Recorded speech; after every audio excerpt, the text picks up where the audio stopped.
Hello and welcome to Our Time. Now, on the internet, on eBay, this record is selling for $100 or nearest offer. But not this one, because this is my copy of your record, Dean Davis. It was never released. It escaped. I love it. Funny story, my nephew was looking through one of these op shops.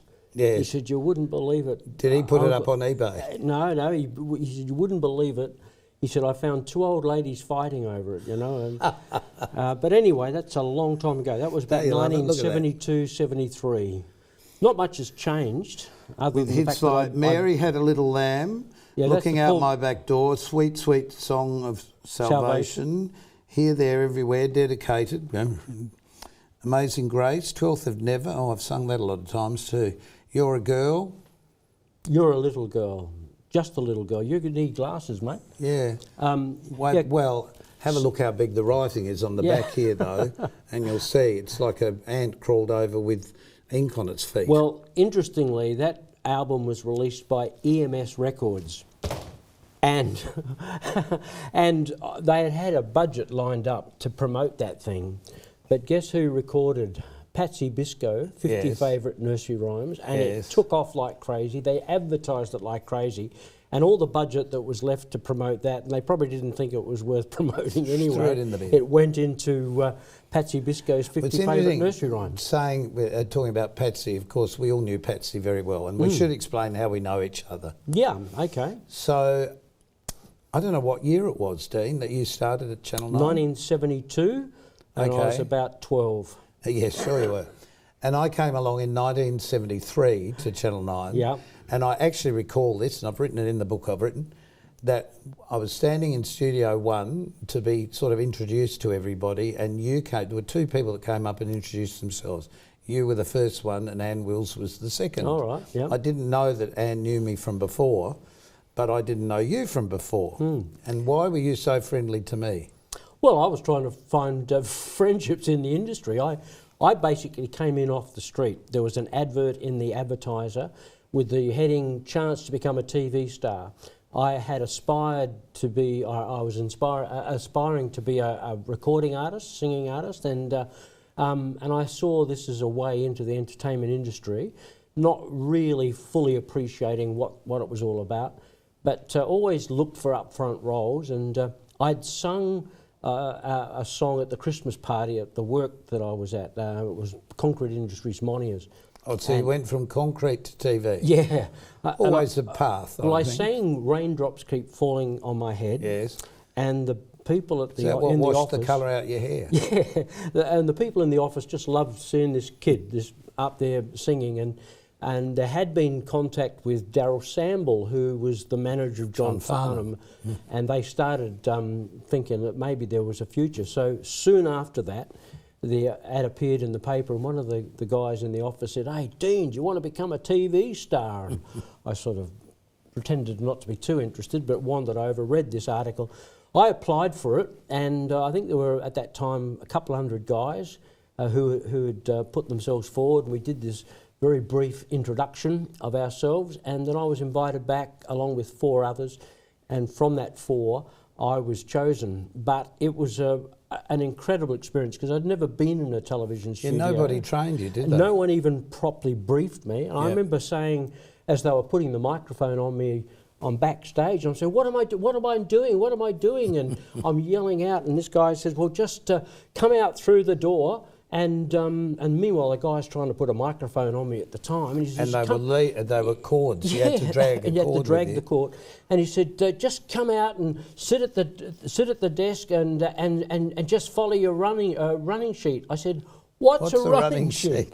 And I'd had some brief introduction as to certain content that I'd be introducing, but that's how it was. I came out completely unrehearsed, and I was absolutely amazed that I was even called back to come in the second day, because partway through the initial show, it started, I got through with my introduction, introducing myself and what have you, and I had to introduce the Lone Ranger cartoon at the time. I think I called it the Lone Raver, but then they had these Bobo cordial ads. and there was going to be one earlier in the program, and then one later in the program. That you had to do live. You had to do them live, and they had what they call idiot sheets, where the guys would write with texters, and then they would unfold this thing for you and hold it behind, but just beside the lens of the camera. Yeah, that's right. You know, it would be just out of the shot. Yeah.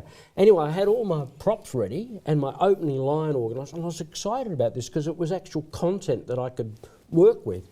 Anyway, I started pouring from this jug into a glass, and I've started with my initial words, and I've looked up, and they've held up the second script, which required different props. And I'm saying, it's Bobo cordial, it's delicious. There's in every bottle there's 40 glasses, and they just went to black, you know, because I'd just lost it. And at that point, I was a raving lunatic. I don't think I've ever told you this, but now you're just saying that, I actually remember seeing that. Well, my brother-in-law, he was watching this new guy on TV, and it was his first program, and he called his mother, who became my mother-in-law. He said, "Mum, come and have a look at this idiot," you know. And eventually we became family members. But but that was a rough start, and I struggled because I found that very difficult, very self-conscious, trying to talk to a camera and be myself. But it all changed eventually when Helen Woods joined me as a co-host, and so I had someone to interact with. Talk to. Actually, it wasn't really fair to chuck somebody on camera without some sort of training. And we've got some photos here of those early days, which is great to have. So in those days, there was a magazine called TV Guide, and there were often photos of all of us that were at Channel 9. Pin-ups, give it. And look at these. Yeah, well, these are the front covers. Yeah. The one... you were famous. That's one of the earliest ones, and that picture was actually used in the front foyer of Channel 9 because they used to put the television all of the personalities up there. Yep. Then there's early pictures of Helen Woods and myself, and she was pretty much a novice herself at television. She was a fantastic vocalist. Yeah, she'd been singing with the band for quite a while. And she used to sing regularly on Adelaide Sydney's Tonight. program, Adelaide Tonight. And I used to think she was a bit of all right, and then they eventually told us... And you're still friends? Yeah, we're very good friends. In fact, I'm in Queensland because of her. Helen. We need to get to that because you had this amazing career here in South Australia and you had a family here, and then you moved to Queensland because there were other opportunities that were offered to you. I remember seeing you on Don Lane's show. Well, I did, when I left full-time television, I did venture, I was wanting to get into the eastern states, and I got a job with Mike Willisey presenting stories, but they never got to air because his program got canned. And then soon after that, That's television, isn't it? Yeah, soon after that I went down to the Don Lane show, and, Simon Townsend, he passed away, sadly, recently, because he was based in Brisbane. Yeah, he offered me a job, but I said, no, I don't want to get typecast into kids' television. I don't think he felt insulted, but the truth was you got typecast, and so I was looking definitely to break into adult entertainment, and the correct adult entertainment. Anyway, I made contact with the Don Lane show and presented some of the things that I'd done on television to this producer, and it was all going to be set up. I was going to be getting a regular berth on the Don Lane show, being flown over from Adelaide to Melbourne, which was a pretty novel thing back then. But sadly, that they did a post-mortem of the show that had gone the night before I had this meeting, and apparently Don Lane and this producer had a big blow up, and Don Lane said it's either me or it's he either goes or I go, and that's what I was told at least.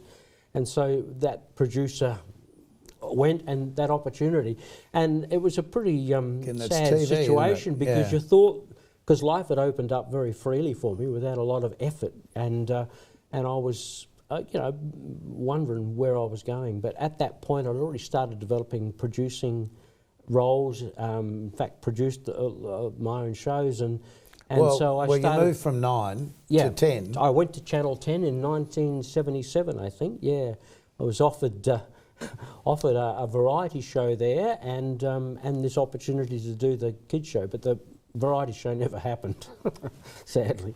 Well, it was Channel 10. Well, it was SAS 10 Yes, back then, yes. Then Channel 7 in Perth bought it and everything fell over here. Yeah. But you know, that was free-to-air television and television's changed so much, but we've still got more shots from you back at the so-called good old days. Yeah, well, they were great, weren't they? Look, I came in at the tail end of the true golden years of live television. When you think about Adelaide had Tonight shows on Channel 9, it had a Tonight Show on Channel 7 even. And the Channel 2 show. Every channel was producing sports shows, country and western shows, and there were children's shows, and they were covering local sport. Just look over there, Dean. Look over there. What? Do it again. What? Oh. Do you remember that? The wind-up? Yes. God. We're getting wound up. We have to take a quick, short commercial break, and we'll be back in just a tick, talking with Dean Davis about the old days of working in TV. Really old days. We'll be back in a tick.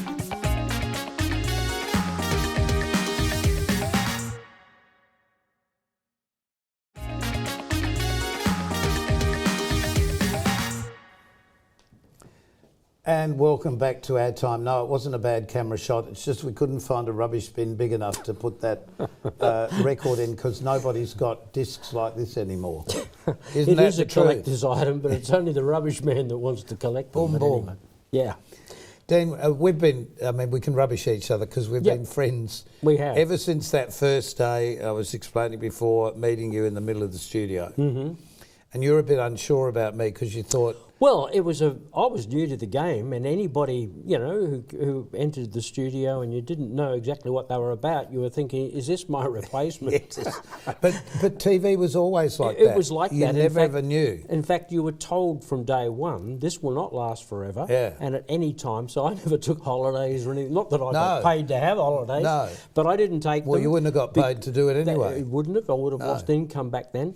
But I was talking about coming on here with some family members, and I said, back in those days, I was earning $50 a week, doing 5 television shows, $10 a show, and I thought that was good money because back then it was just while you were live on air, which was 2 hours a day, late in the afternoon from 4 till 6, and there was no rehearsals, there was no requirements. No. Often I would just rock up with about 10 minutes to go and slap this pancake makeup all over the 5 o'clock shadow and stuff.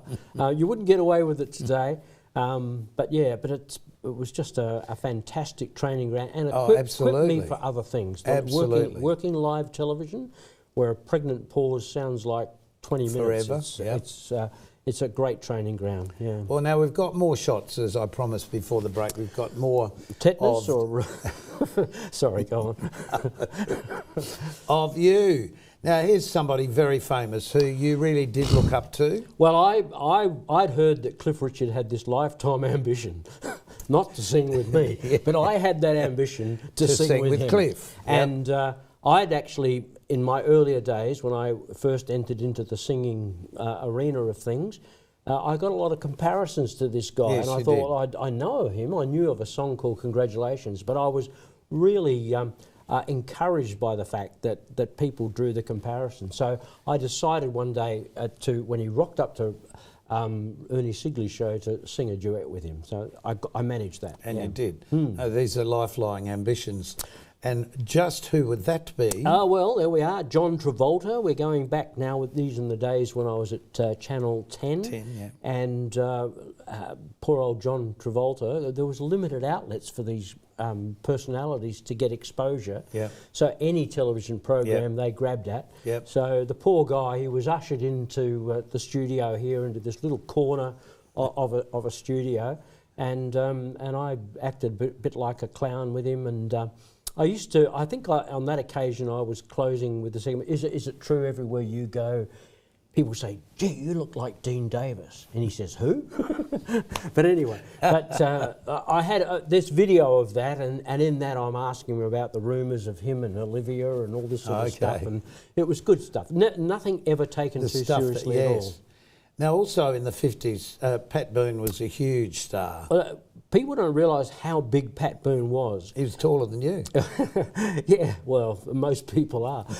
But Pat Boone was a massive artist. He and Elvis Presley were on a par. He was singing to the more middle of the road, more ballad audience and stuff. Yeah.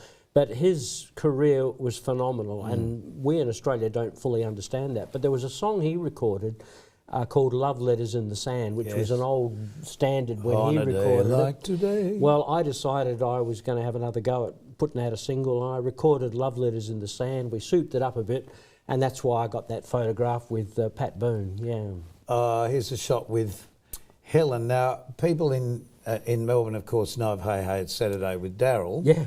But they probably don't know that we had a Hey Hey It's Saturday in Adelaide. Well, what was happening, Daryl Summers had started 6 months prior to me, and the idea was to get young guys to come in and start developing television abilities and so forth, because prior to that, everyone who had become Tonight Show hosts had come from radio. Right. And radio had become more music formatted and so forth, so they needed to groom young men. So Daryl Summers was chosen in Melbourne. 6 months later, they made the selection of me to do the show in Adelaide.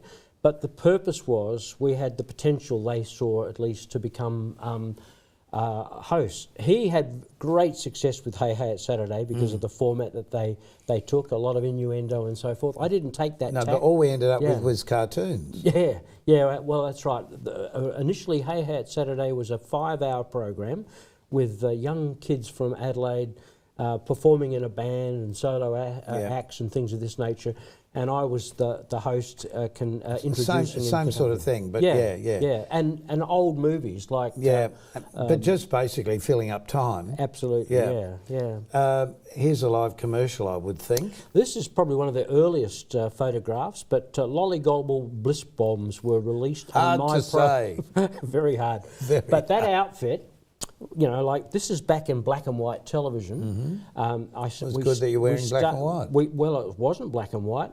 Let me tell you the colours. The top part of that jacket is bright orange. Right. The darker part is Lincoln green. Right. The pants are beige. The shoes are brown. The shirt is deep purple, and the tie a light mauve. Amazing, you remember that, but you didn't. You look at the toes on your shoes. Yeah, chisel toes. Yes, they but were. they needed a bit of shoe polish.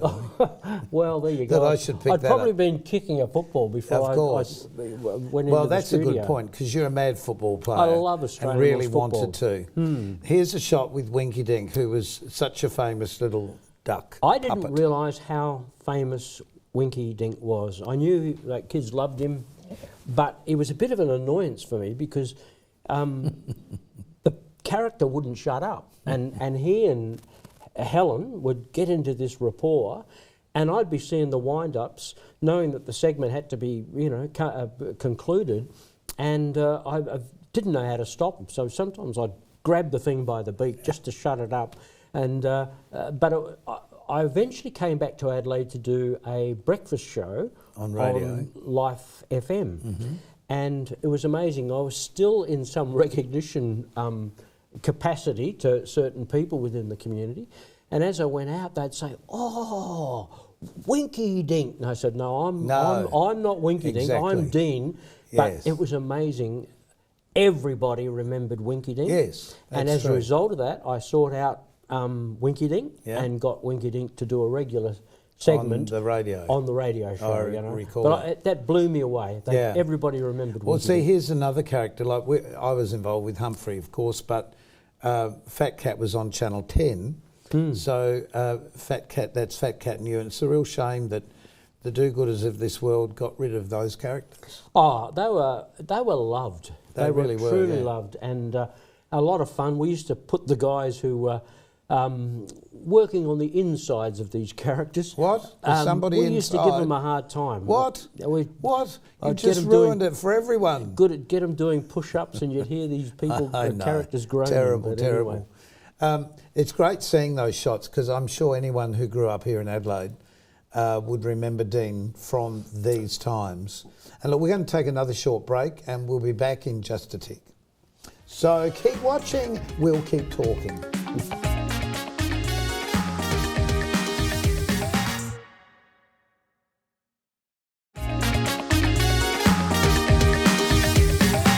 My guest on this episode of Our Time is my good old friend, old underlined several times, Dean Davis. We are old friends. We go back a long way, but we're probably old ourselves. Best man at your wedding. You were, and I thought I was the best man, but they told me you were. But anyway, but age is catching up with all of us. My dad turned 100. Exactly. We've actually got a photo of your dad and you. There we go. Everyone thinks I'm the younger brother. That's the concerning thing. Well, but it looks like it. My dad is he still lives on his own. And he gets a lot of attention from... he's a pastor as well. He was. He's, well, he has been. Yeah, he has been. If you were, you always will be, I think. I think so. He's still got a lot of cognition there. And but I love the fact you were telling me he's just been cementing and slating a pathway. I rang him a couple of months before coming down. I said, "How's it all going there, Dad?" He said, "Oh, I'm okay." I said, "What have you been doing?" He said, "I've been putting, that slate path. I've been extending up the back of the yard." I said, "What are you talking about?" He said, "Well, I've been collecting this slate as I find it and over the years." And he said, and I said, "Dad, you've got to bed that in with concrete." Well, I'm doing that. I said, "What, have you got a concrete mixer?" He says, "No, I'm mixing it in the wheelbarrow." And if you saw my dad's backyard, it's as steep as you go, and I just thought that was absolutely amazing. That's why when he he's told 100. me that, absolutely, yeah. My mother just fell short of turning 100, and she was about 3 years older than him, right. And she got very close, but within about 6 weeks. So it would have been lovely for her. Well, to hopefully make it. you'll have a long life inherited from them. Well, they talk about it having good genes, but I don't think that I've looked after myself like my parents did. No, your genes are ripped, that's the trouble. Absolutely. I've seen you in jeans. Yeah, no, it's... I don't think I've taken the care that they've taken. That just reminded me of a time you helped me move some rubbish from home in your mini moke. Oh, I love that thing. And we're up driving in the hills, finding a place to dump a rubbish dump to dump the stuff, and the whole mini moke turned over. Well, I was giving you a bit of a thrill. Right? Oh, what a thrill! I'd paid $100 for that thing. Oh, and it was a heap of junk. And they saw you coming. And it was very badly. It had very bad JUCO. Let's put it that way. I parked it to the next to the studio door, which is right by the props bay shed. And I came out and I had a brand new sprayed mini moke. The guys had got this set paint and sprayed it. But that was probably the best car I ever had. And I took you through the hills there, and I wasn't always a law-abiding, calm-headed young man. Well, to be honest, it was damp, and we were in sort of a gutter on the side of the road. And that even surprised me. Yes. Because the car drifted, and the wheels got caught in a little gully, and it tipped up like that. And I'm sitting up there looking at you, I'm underneath. And you're sitting on the footpath with your feet still in the car. I still remember that, and the look on your face was priceless. It was worth and it. the two of us stood the car back on its wheels, and off we went again. Yeah. Because people from Adelaide, I'm sure, will remember what we've talked about. I hope so. Yeah. You moved to Brisbane, and just because we haven't got much time left, but what are the things you've been doing in Brisbane? And now you're saying you're retired. Well, I have We never really retired. No. I went up to Brisbane to work on a television show that Helen Wood set up for me. She'd told them that there was a guy in Adelaide who could do what they thought they wanted someone to do. So I went up, got the job, and I was only going to go for a short period of time. I didn't even take my furniture up with me. But my eldest daughter started school, and I just didn't want to... I saw the little social network that she was developing, and I didn't want to interrupt that, so I stayed. The television, I did a few things, but it never really ultimately opened up because the show that I went up to work on didn't last. 30 seconds. Yeah, no, it was 30 seconds left. Oh, okay, 30 seconds. Let me say quickly. Time's up. Okay, time to go. No. I ended up producing, setting up a production company and producing documentaries, corporate videos, and Australian rules football, yeah. Amazing. Look, I hope you've enjoyed just catching up with Dean. There's so much more. Next time he comes to Adelaide, I'll get him back and we can tell you the rest of the story. But sadly, it's time for us to go. Remember, you can always catch this show now on CTV Plus at any time on any device. So until next time on Our Time, please keep yourself nice till then. And remember, you can also catch old episodes on YouTube on Our Time TV channel. Till next time, see ya.